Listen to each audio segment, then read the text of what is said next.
Бишкеке проходит международная конференция «На мосту памяти», посвященная темам памяти и деколонизации. Гостем конференции является глава общества «Мемориал» Ян Рачинский. Мы сейчас собираемся взять у него интервью и поговорить на тему памяти, деколонизации, советского наследия и важности архивов, изучения памяти народа. Приглашаем вас посмотреть наше интервью.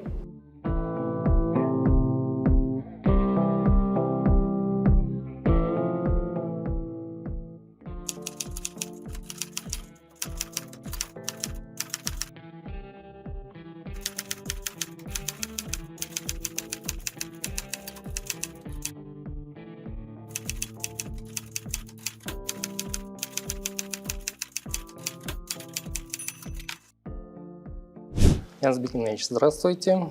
Огромное вам спасибо, что согласились дать нам интервью. Добро пожаловать в Бишкек. Воспользовавшись вашим приездом в Бишкек, мне хотелось бы с вами поговорить о памяти. В 90-е годы, когда началась перестройка, например, я был еще школьник, мы читали Айтматова, это конец 80-х, про его Манкурта. Казалось, шапку, которая не давала дышать мозгу, мы его сняли. И казалось, мы теперь станем свободной страной, заживем, мы не вернемся к этому. Для меня казалось это прямо очевидно, что советская система стала банкротом, потерпел крах. И люди, зная, помня это, никогда не вернутся к этому. Дальше только вперед светлое будущее демократического общества. Проходит 30 лет, и мы понимаем, что мы сейчас снова все ближе к 90-м годам, к советскому обществу. Почему это происходит? Сначала, наверное, уточнение, что не к 90-м, наверное, а к 80-м. 90-е годы – это уже постсоветская история. Почему происходит? Тут много причин. С моей точки зрения, у советского общества, у большей части советских республик история несопоставима с историями других авторитарных или диктаторских режимов. В первую очередь из-за продолжительности. У советской власти была очень длинная жизнь, целых 70 лет. Это длиннее, чем жизнь большинства людей. Память – это ведь не только исторические события. Память – это еще и социальные связи, социальные навыки, социальные привычки. То, как принято в обществе существовать, какие есть у общества представления о том, что должно быть, как должно быть. В России, собственно, в Советском Союзе, большей его части, за исключением стран Балтии и Западной Украины, Западной Белоруссии, Молдавии тоже частично, не было уже людей, которые помнили бы, как это было до советской власти. С 1917 года до перестройки прошло слишком много времени. Те, кто помнили старое устройство общества все-таки саморегулируемого в большой степени. Эти люди были уже в таком возрасте, в лучшем случае им было там 90, под 90, крепко за 80. Они были зачастую в здравом уме и твердой памяти, но влиять серьезно на ситуацию не могли. Эти навыки социальные были утрачены. Общество было атомизировано. И, собственно, энтузиазм лет перестройки был связан уж скорее не с пониманием, что нужно делать, а с ощущением, что действительно так жить нельзя, как известный фильм назывался. И основывался на каких-то сложившихся все-таки нравственных претензиях к этой власти. Тут, может быть, самой антисоветской организацией в Советском Союзе был Дедгиз. Потому что выходившие детские книги все-таки говорили не про классовую борьбу, а про дружбу, про честь, про человеческое достоинство тоже. Хотя это не было в числе тех вещей, к которым всерьез относилась советская власть. И люди поверили, что они могут что-то сделать.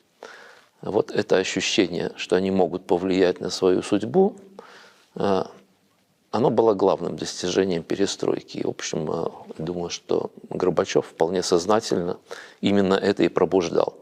И много раз призывал к активности, к участию в государственных делах. Но дальше, к сожалению, наши реформаторы оказались, в общем, такими же, как сказать, упрощенными марксистами, как и большевики, только с другим знаком. Они совершенно не понимали, что именно вот эта вот активность людей и есть главное достижение. И считали, что, вот как большевики считали, что все надо национализировать и всем будет счастье, так реформаторы считали, что надо все приватизировать, и демократия наступит сама собой. Демократия сама собой не наступает. Институты демократии строились всюду на протяжении столетий. Был шанс сделать это быстрее, опираясь на образцы. Но вера вот в результате того, что к активности людей было проявлено такое пренебрежение явное со стороны новой власти, что вот это вот реформы пошли без учета их мнения, с игнорированием их мнения. В общем, эти образцы оказались в глазах многих скомпрометированы. А дальше изменений больших в составе чиновничества, скажем так, бюрократии не произошло. И постепенно вот эти вот привычка видеть в народе не субъект самостоятельный, а объект управления, она вернулась. И, собственно, то, что мы сейчас видим, на мой взгляд, именно последствия возврата к именно такому взгляду. Вот 90-е годы были миллионы людей, да, которые поддерживали в том числе и вашу деятельность, люди, которые искали своих предков, люди, которые хотели рассказать историю своих предков, своих близких. Куда делись эти люди, куда вот делся вот этот дух свободы, который мы получили? В разных странах постсоветских ситуация разная. Я не очень компетентен, чтобы говорить про все. Поэтому я больше про российские реалии. Значит, главное, я сказал уже, то, что произошло после 1991 года, это вот восприятие народа как объекта управления. Это проявилось очень быстро и в 1993 году, когда был отказ от поиска компромиссов. И когда в 1994 началась Первая Чеченская война, это уже не было особенно удивительно. И дальше это вот стремление управлять, сконцентрировать все рычаги управления, оно никуда, это вещь, которая усиливается автоматически при отсутствии жесткого противодействия. И в 1996 году уже началось выстраивание средств массовой информации ради выборов, началось манипулирование общественным мнением, и к 1999 году, еще до Путина, в общем, поле информационное было уже довольно сильно деформировано. И это продолжалось, усугублялось. Это не есть вопрос семейной памяти. Семейная память как раз скорее продолжает пробуждаться, к нам продолжают приходить люди. Просто сейчас мы перестали быть единственным каналом. Уже можно вполне обращаться в государственные органы и получать необходимые справки. Мы людям объясняем, как это делать, они могут это найти рекомендации на нашем сайте, и на сайте других организаций, и сами пишут эти запросы. Но продолжают и приходить, и приходят уже и правнуки. То есть этот запрос не исчез. Но осознать, что, вообще говоря, преступником было государство, готовы не все. Вот многие остаются на прежнем уровне. И это главная задача, которую они решили, когда принимали закон о реабилитации. Это единственный закон, в котором сказано, что были совершены преступления. Но, тем не менее, отчетливой формулировки, что это государство было преступным, отчетливой формулировки, что были преступления против человечности. Не было такой государственной оценки дано. По-моему, почти нигде, за исключением стран Балтии, Украины, и, по-моему, все. Всюду это нарушение социалистической законности на уровне примерно первой хрущевской оттепели. Мы не продвинулись в этом дальше. И дальше вопрос формирования этих институтов. Потому что если говорить даже про рыночную экономику, которую нам представляли как высшую ценность, она не сводится к свободе торговли. Она все-таки включает и независимый суд, и независимую прессу, и независимость общественных организаций. А этого реально ничего сделано не было. И при отсутствии политической конкуренции, какую мы видим сейчас, какое отсутствие мы сейчас наблюдаем в России, экономическая конкуренция тоже лишается основы, в общем, заменяется коррупцией в значительной степени. И вот мы имеем то, что имеем. И для, опять-таки, активности политической нужна политическая конкуренция. Людям сейчас, собственно, выбирать не из чего. На государственных телеканалах представлена единственная позиция, единственно верная, в общем, довольно близко к тому, что было в советские времена. А агрессивность пропаганды даже выше. И поэтому ожидать от людей, озабоченных выживанием, озабоченных тем, как прокормить детей, покормить семью, как этих детей обучить, ожидать, что они будут инициативно искать какие-то политические альтернативы, в общем, это было бы наивно. То есть это нынешняя ситуация созревала постепенно, хотя куда дело идет, было понятно еще в середине 90-х. Тут не то, что все это было так безумно неожиданно. Вы сказали, что для воспитания гражданского общества требуется много времени, это длительный процесс. Вы привели пример Советского Союза, когда за 3 поколения народ потерял институциональную память о том, как самостоятельно быть обществом, где люди принимают самостоятельные решения. Да? Интересно, нам сколько еще времени тогда понадобится, чтобы построить новое общество? Первое, что разрушить гораздо быстрее, чем построить. То есть это первое. Второе, оценки давать трудно, потому что, я говорю, попытки сравнивать советскую власть с рейхом или гитлеровским, с режимом Франко, с любым авторитарным режимом, они не совсем корректны, потому что все они были намного короче. А если говорить про страны Балтии, там этот разрыв был 40 лет. Те, кому было 20 лет после первые послевоенные годы, когда советская власть пришла уже надолго, к началу перестройки, им было 60 с небольшим. Вполне себе активный возраст, и это не утраченная связь поколений.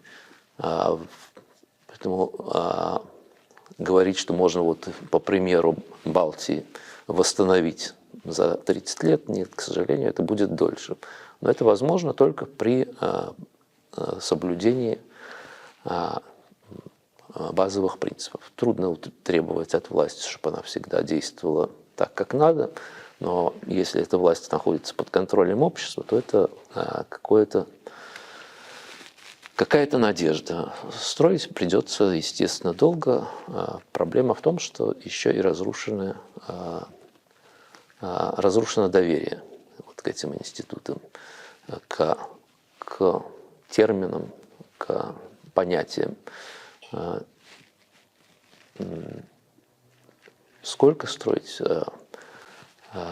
вот зависит от того, будет ли восстановлена свобода слова, как, видимо, первый шаг, будут ли возвращены остальные свободы.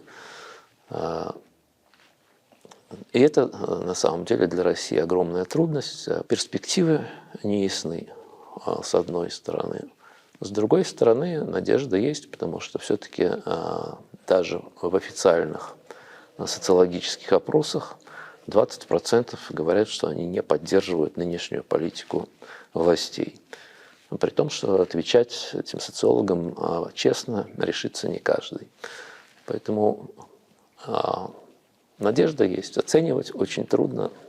Государственность и гражданское общество, да, у них интересы не всегда же одинаковые. Ну, мне кажется, вообще интересы государства – понятие довольно сомнительное в принципе. Интересы государства имеют право как-то фигурировать, когда это выражение интересов общества. Вот, потому что государство само по себе есть просто аппарат, созданный обществом для защиты своих интересов. Это так же, как у компьютера. Нету собственных интересов. Компьютер решает задачу, которую ему поставили. И, в принципе, государственный аппарат – это некоторый аналог. Вот государству поставлена задача поддерживать жизнь общества, обеспечивать вот эти вот самые интересы общества. Интересы общества, понятно, нужно, чтобы никто не умирал, чтобы была какая-то медицина, чтобы, в общем, вот эти вот вопросы существования, значит, поддержания законности, вот это вот общественный договор. Собственных интересов у государства быть не может, потому что и как только речь заходит об интересах государства, это всегда сопряжено с опасностью вот таких каких-то идей, вроде мессианских идей нашего президента. Великая Россия, значит, которая никогда ни на кого не нападала. Вот это когда государство как бы отделяется от общества и становится вот таким вот гомункулусом, выращенным неизвестно из чего. Такая фиктивная сущность, вдруг обретающая свои собственные интересы. Это может быть просто опасно для общества. Поэтому для нас всегда, для меня, для нас, для моих коллег, всегда на первом месте это интересы общества, которые опять-таки подчинены интересам людей. Вот, права человека, все-таки права личности на первом месте. Тут, в общем, все это сложно сказать что-нибудь, кроме банальностей, но просто эти банальности до сих пор они очень укоренены. Поэтому приходится повторять, да, что превыше всего права личности, что права одной личности кончаются там, где начинаются права другой. Все это озвученные истины. И что интересы общества – это создавать условия, в которых права каждой личности максимально защищены. Вот, и государство – это вот инструмент достижения этой цели. Вот. Но у нас происходит наоборот. Да, к сожалению, это вот и есть проявление прежних представлений, что народом надо управлять, народ глупый. Собственно, очень любят цитировать Пушкина, что там в России единственный европеец – это государство. Вот на самом деле сейчас наименьший европеец в России – это государство, самый дикарь в России, наверное, это государство. И реально, да, это наследие, с которым с наследием этим трудно бороться, потому что, вообще говоря, до 1861 года у нас было примерно такое же представление, что кроме государства все остальное не важно, хотя тоже там были какие-то уже подвижки. Но после Великой реформы представления общества стали сильно меняться о том, как должно быть. И путь был свой довольно большой. Но вот этот вот разрыв вернул нас к прежним представлениям. Только что сейчас это не только единоличный государь, но и весь бюрократический аппарат, который, впрочем, и при царской власти тоже был существенным фактором. Вот, да, откат назад. Но вот, к сожалению, это само не пройдет. Это вопрос к активистам. Вот, общество не должно позволять наступать себе на ноги. Вот как-то так, наверное. Вот, должно защищать свои интересы. Потому что государство по своей воле вряд ли станет двигаться в эту сторону. Второго Горбачева ждать, боюсь, не приходится нигде. Вот продолжая про термины, да, вот вопрос государственности, ну, скажем, комплекс кыргызского общества, да. То есть в советское время говорилось, что у кыргызов не было государственности, потому что не было центральной власти, которая мог решать все. Ну, там, вести всех, мобилизовать ресурсы, вести там единую государственную политику. Вот это понимание государственности у нас до сих пор. Да? Но если посмотреть, ну, скажем, вот кыргызское общество, ну, наверное, можно сказать, это какой-то вот в мире демократии, потому что, как историческая литература говорит, что хан у кочевников, он хан, пока он слушает своего народа, ведет его туда, куда хочет народ. Да? Ну, у кыргызов было примерно так же. Да? Если так посмотреть, это получается как бы то общество, куда мы стремимся. Да? То есть когда народ управляет верховной властью. И если мы, общество, куда мы стремимся, это уже было, то вот эта вот манипуляция, что у вас не было государственности, и поэтому вы были отсталые. Ну, не знаю, вот этот комплекс только у бывших колоний или, не знаю, как сказать, в метрополии тоже. Как это изжить? То есть мы можем как-то избавиться от этого комплекса? Трудно сказать. У метрополий эти комплексы тоже бывают. И в российском обществе тоже есть этот комплекс. Попытки доказать, что Россия древнее всех, это нелепые. Никакой народ никогда не был испокон веков на этой территории. Это всегда менялось у всех. Если смотреть на топонимику, которая как бы сохраняет следы, то в России огромная часть этих названий вовсе не славянского происхождения. Никто не слез с дерева раньше других, вот если так образно говорить. А дальше это вопрос строительства. Все в какой-то момент начинают свое государственное строительство, что до этого не было четко определенных границ и четко установленных, записанных законов государства. Это, в общем, у всех этот период был. В какой-то момент эти законы появляются, границы могут продолжать меняться. Вопрос в том, чтобы это изучать, но не придавать этому какого-то судьбоносного значения и не извлекать из этого претензии к другим. Вот, мне кажется, до тех пор, пока не появляется вот этой вот агрессии против соседей, значит, это нормальное изучение. Если вдруг появляется, да. И комплекс неполноценности, значит, комплекс вот этих вот какой-то ненастоящей государственности, это, в общем, тоже, мне кажется, что просто это ошибочный подход к истории.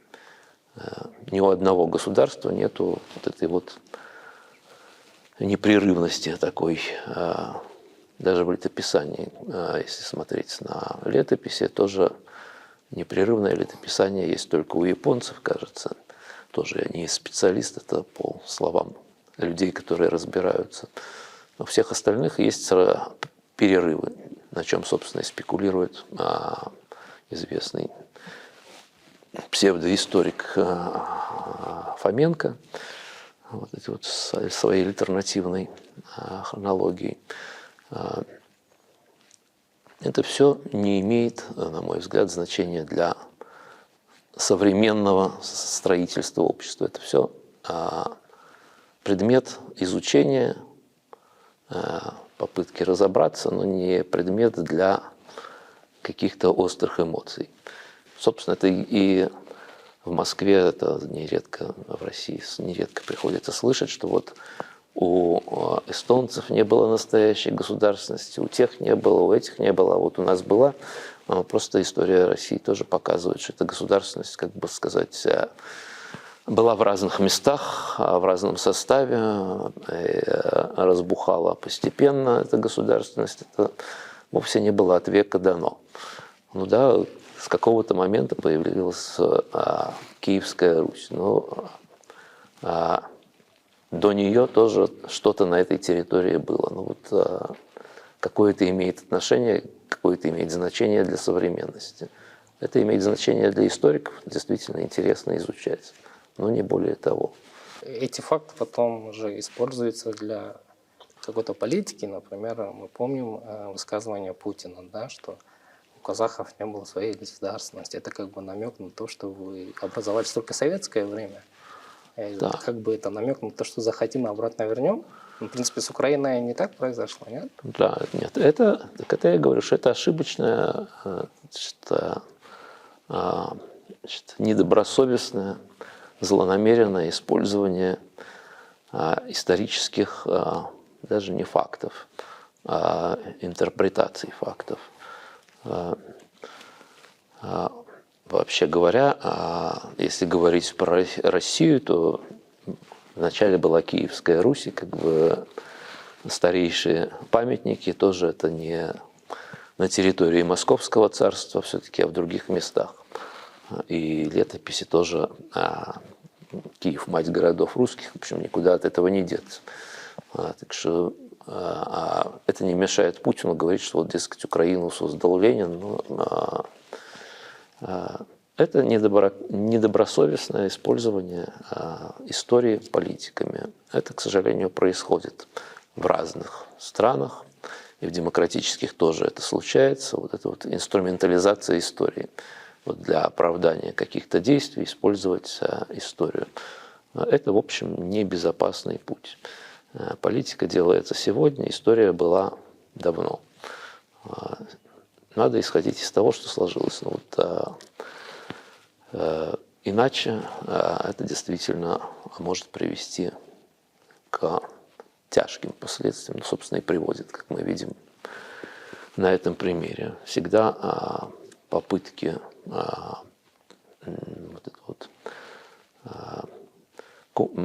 это мания величия у руководителей государств приводит к тяжелым последствиям и для самих этих государств, и для соседей. Собственно, идея Великой Сербии не привела ни к чему хорошему, и идея Великой России тоже ни к чему хорошему не приведет. Вот война, которая сейчас происходит в Украине, ну, вольно-невольно, но дает очень много параллелей. Да? В советское время, как нас учили по учебникам истории, что наша великая храбрость, что вот, воля советского народа обеспечила победу. Но было так много смертей. И сейчас вот, когда смотришь, как людей, не жалея, вот гонят, прям скажем, ну, как говорят, на мясо, да, то есть человеческими жизнями прокладывают путь, да, не считается с людьми. И, конечно, тогда начинаешь думать, вот когда про Вторую мировую войну писали, да, что у нас также было, но люди почему-то в это не готовы поверить. И мне кажется, вот с этой точки зрения Украина, вот эта война в Украине потом даст нам очень много таких пищи для размышлений, для переоценки нашей вот, общей советской истории. Это очень большая тема. Боюсь, что времени, чтобы ее в полном объеме обсудить не хватит. Просто мне кажется, что эти параллели не во всем точны. Все-таки там, если говорить про период, который называется Великой Отечественной, это была война против агрессора. Вот, война против агрессора морально оправдана. И там действительно было множество людей, которые шли добровольно. Другое дело, что государство при этом вело себя по-прежнему примерно так же. Если поставить число людей, расстрелянных в армии с советской стороны, с немецкой, с американской, с любой другой, это абсолютно несопоставимые, это на 2 порядка отличающиеся величины, даже в соотнесении с количеством воюющих. Это просто было действительно такой фронт, открытый чекистами против собственной армии. Если посмотреть на подвиги СМЕРШа, это было что-то чудовищное. Действительно, людей не жалели. Но в целом, мне кажется, что это не совсем точное сопоставление. Другое дело, что нельзя забывать про 1939 год, про пакт с Гитлером и про раздел Польши под тем же лозунгом, что это исторически наши земли. Мне кажется, что это действительно известные параллели тут есть. И,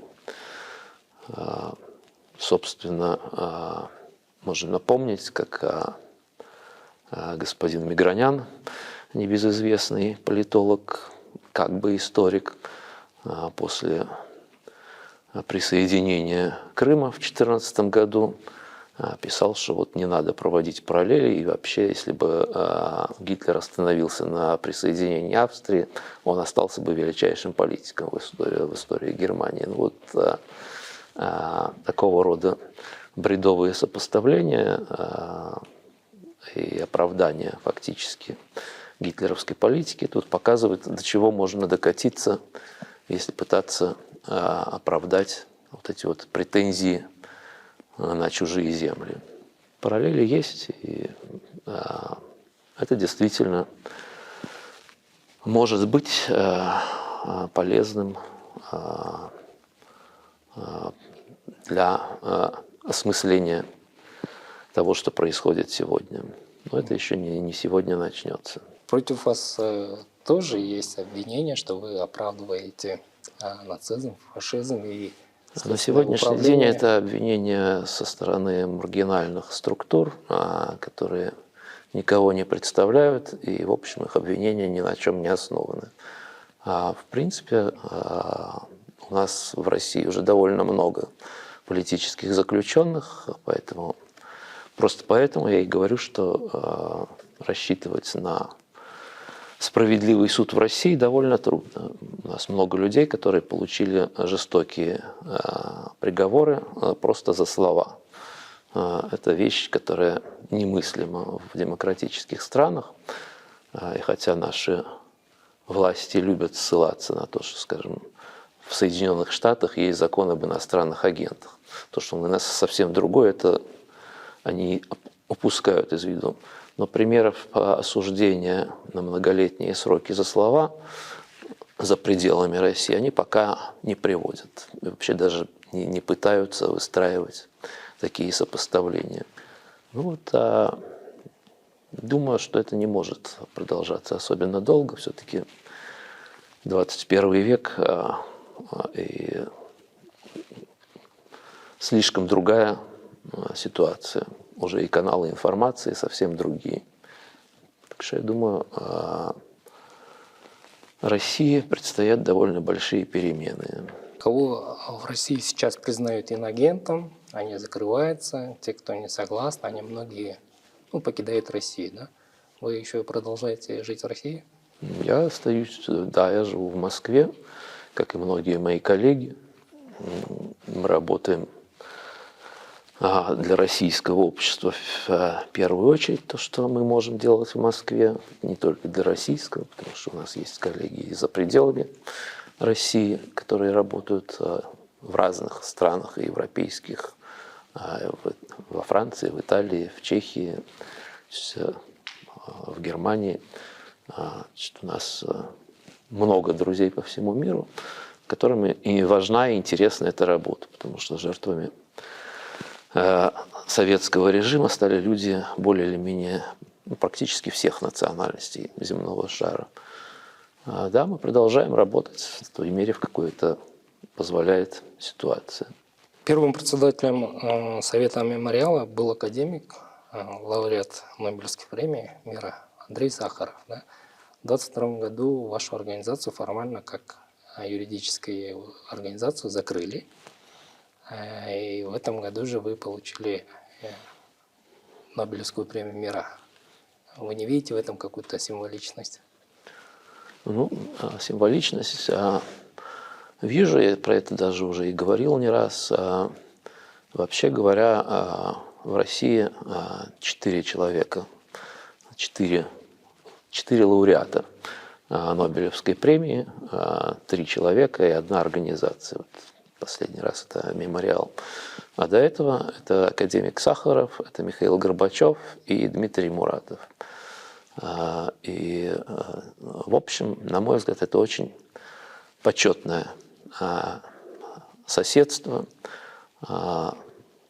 И, собственно, со всеми этими лауреатами мы связаны. И я имел честь пару раз общаться с Андреем Дмитриевичем. Ну, коротко так, и не сказать, что мы были знакомы ни в коей мере.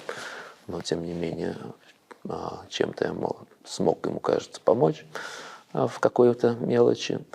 Значит, с Михаилом Сергеевичем мы пару раз тоже встречались, я мог сказать ему слова признательности, потому что и возможность создания общества «Мемориал» – это в первую очередь заслуга Горбачева, как и вообще то, что исчезла эта система, которая, казалось, будет всегда. Это в огромной степени его заслуга, появление этих ростков гражданского общества. С Дмитрием Муратовым мы постоянно работаем. Вот. Но главная символичность, по-моему, в том, что советская власть много раз была недовольна тем, кому присуждена Нобелевская премия, будь то Пастернак, будь то Солженицын, будь то Сахаров, и пыталась всячески этому противодействовать. Но итоги известны. Имена тех, кто противодействовал, канули в безвестность. Они были недовольны, ну, то есть тоже не хотели, чтобы вы тоже поехали получать премию, да? Ну, это было высказывание частного, государственного человека, но не такого важного. Это было высказывание Фадеева. Это не то, что было давление, это была такая формулировка для пропаганды. Это не то давление, которое было в те времена. Все-таки и Сахарову, и Солженицыну было гораздо тяжелее, и Пастернаку тем более. Что сейчас это не столь интересно. Интереснее вот именно то, что все-таки попытки бороться с таким общественным мнением, выраженным вот в Нобелевской премии, кончались известно чем. Вот я думаю, что и в этот раз будет примерно так же. Через сколько времени, посмотрим. У нас вот здесь в кыргызском обществе тоже есть деятельность по оправданию репрессированных советским аппаратом. И в этом плане у нас сейчас идет попытка открыть архивы бывшего КГБ для того, чтобы они стали доступны для изучения историков, общественности. У нас сейчас вот издан 10-томник с именами репрессированных. Кто-то из них оправдан, кто-то еще не оправдан.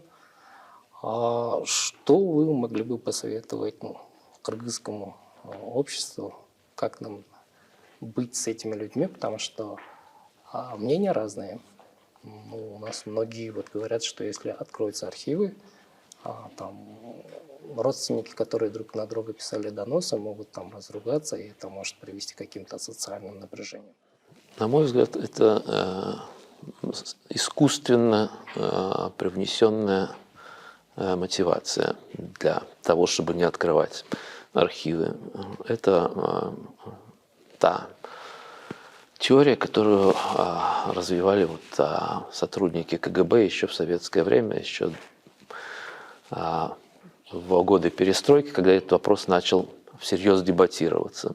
Именно от них и исходили вот эти вот все утверждения. Реальность иная. Во-первых, в подавляющем большинстве дел никаких доносов нет. Миф о том, что все было в результате доносов, это не более чем миф, попытка переложить ответственность с карательных органов на общество. Реальность была абсолютно иной. Во-вторых, гораздо хуже, чем вот эти вот сами доносы единичные, которые могут быть обнаружены, гораздо хуже атмосфера подозрений, как правило, необоснованных. И от нее происходит гораздо больше проблем. И в-третьих, ну вот, мне неизвестно ни одного случая, когда кто-то, увидев что-то в деле, пошел разбираться с потомками обидчика. Это как-то вообще по нашим временам выглядело бы дико совсем. И даже в те годы, хотя было известна роль Молотова и прочих в организации репрессий, никаких для них последствий это не имело.